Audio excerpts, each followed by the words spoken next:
Format of my daily vlogs. I share my exercise, answer questions from the previous day's vlogs, and I talk about whatever topic that I want to talk about for the day. So feel free to use the timestamps below as you see fit.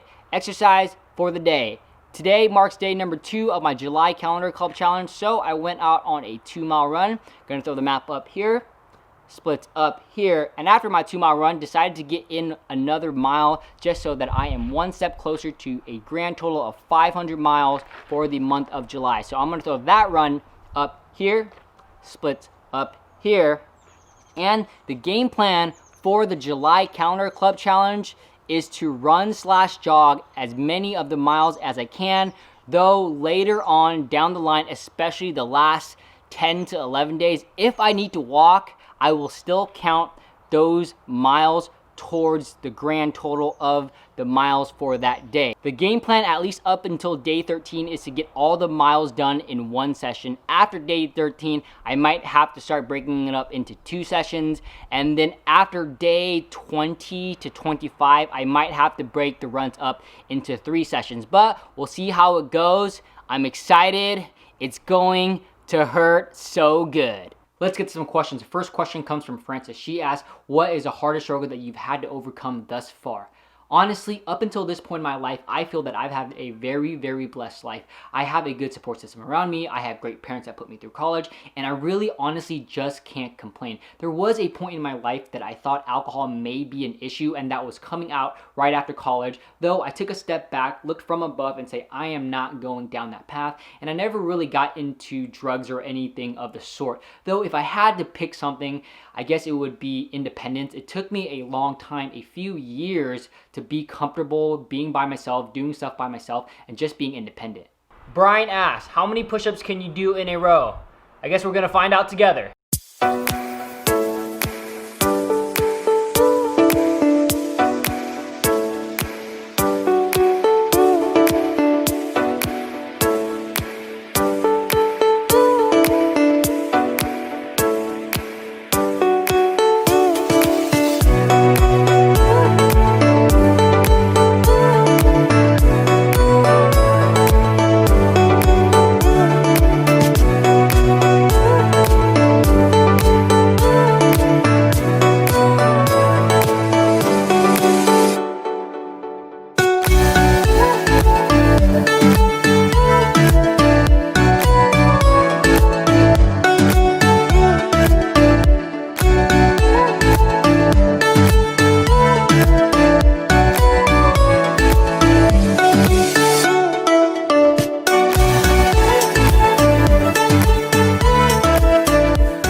52.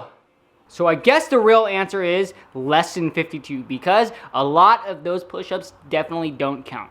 Run with Brad asks, are you a baseball fan? He also adds that his hometown is near Buster Posey's. I am a baseball fan, though more mainly it's just the Giants that I follow. I don't really follow any other organizations. I just follow the Giants players, and the organization. Also, I am a huge Buster Posey fan.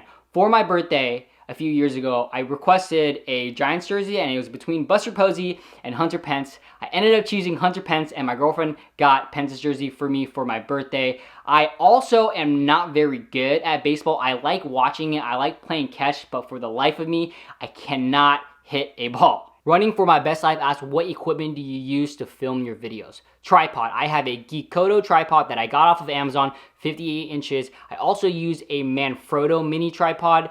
Primarily what you see in terms of my camera is the Canon M50 in which I am filming this clip right now. Attached to the Canon M50, I have an 11 to 22 millimeter lens, and I also have a VideoMic Go Plus a DeadCat. I also have a GoPro Hero 8 with a media mod in which I use to film most of my runs, though I haven't used it in a while, though I will definitely be using it moving forward, especially for the July Calendar Club Challenge. Noah asks, how often do you ride your bike and do you like it more than running? The bike that you see in my pull-up videos, in my workout videos, in my garage, I have ridden it absolutely 0 times. The only reason why I have it is because my brother wasn't using it, and it's actually his bike, so I was like, you know what, I'll take it home and I'll put it to good use, though I still haven't fixed tires, so I'm just waiting for the shops to open so that I can actually fix the tires. And to be honest with you, I am a little bit nervous to get on the bike. I have had a bad experience riding bikes, especially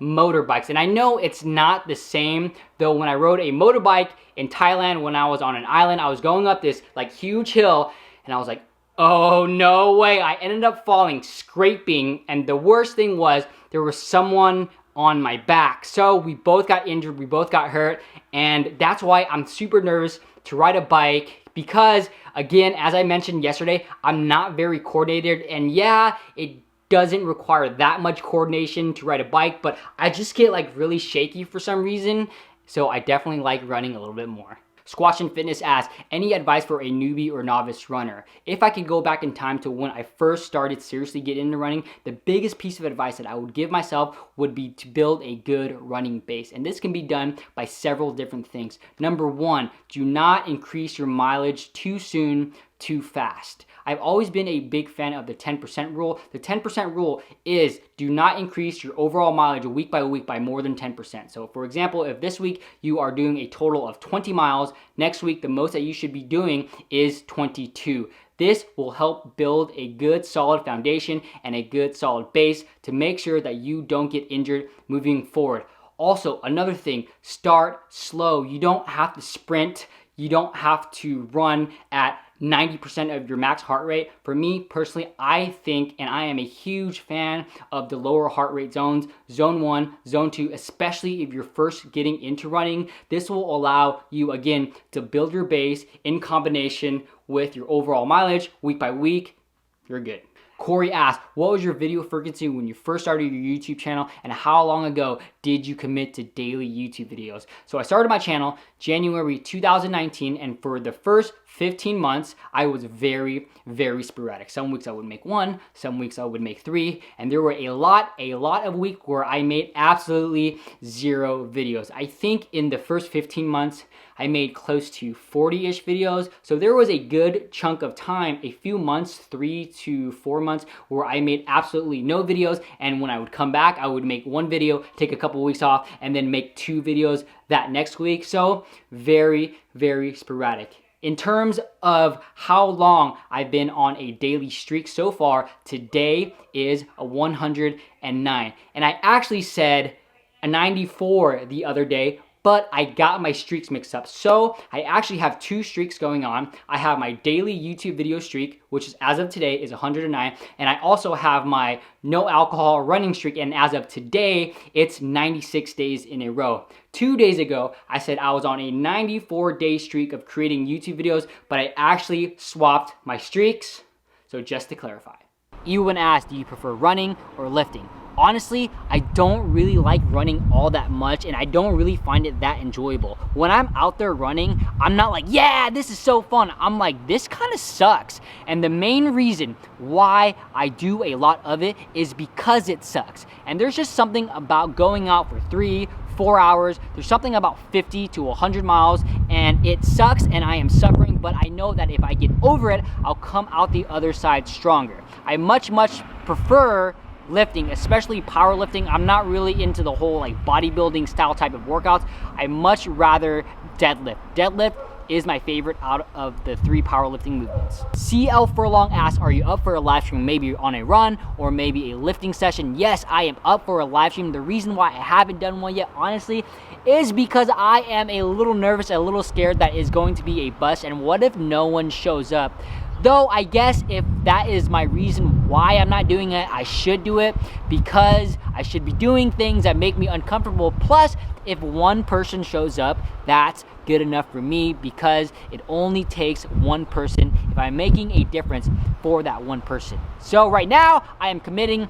Thank you, Chris, for inspiring me to do a live stream. Last question of the day comes from Frances. She asks, how do you manage supporting your fellow content creators? And this is something that I have been thinking about a lot lately because right now it is getting to the point where it is overwhelming, and if you don't give yourself a cutoff time, or if I don't have rules for myself, I can get carried away. So to answer your second question in this screenshot, yes, I do give myself a cutoff time that is usually 9 to 9:15 a.m. I usually wake up about 6:30 to 7. I get on my computer, do the supporting stuff, so liking, commenting, and I stop by 9:15. If I wake up a little bit later, I still stop by 9:15. One of the big keys is to have a stop time, at least for me, in the morning. Next thing that I will say is, in terms of showing support, for me, I think there are levels, and depending on who I am showing support to, the level will vary. So the bare minimum is watching their video.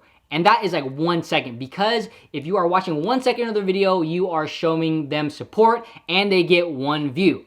If you want to support them more, obviously watch more of their videos. The longer that you watch their videos, the better their analytics are going to be. The next step to show more support is liking their stuff. And after that is to leave a comment. But this first type of comment is more of, hey, great job, I like blah, blah, blah, blah. It's a very short comment. And then the next way to show support is a super comment. And a super comment is a very thoughtful comment, like the ones you tend to leave on my channel, like the ones that the Fit Lab tends to leave on my channel, like the ones that Coach Kev tends to leave on my channel. Those are super comments in my opinion. And how I usually distinguish if I leave a comment or a super comment is if the other person is leaving me a super comment. So you, the Fit Lab, Purpose Driven, you all leave me super comments. So when I watch your videos, I try my best, and it doesn't always happen, but I try my best to leave you a super comment. If the other person tends to leave me just like a regular comment, like, hey, good job, great work, I will usually leave those types of comments back. And I will say this, when I am first following someone, I try to leave more super comments, so to be more thoughtful, and then if they respond back, they'll usually follow me back and they'll comment on my stuff. But if I'm leaving them super comments, and then they are just leaving me like regular comments, and I start to notice that, then I'll switch from super commenting to regular commenting just to save some time. Another way that I personally like to show support to my content creators is leaving their videos on playing in the background, especially if it is a long video. Usually for me, I do this by making the volume super low, because if I mute it, the computer actually pauses it if I switch out of the tab. So I put it really, really low, let it play till the end, and then exit out of that tab. And to combine the last 2 points, commenting and leaving their videos playing in the background so that they can get good watch time, for me personally, because it is a lot about efficiency,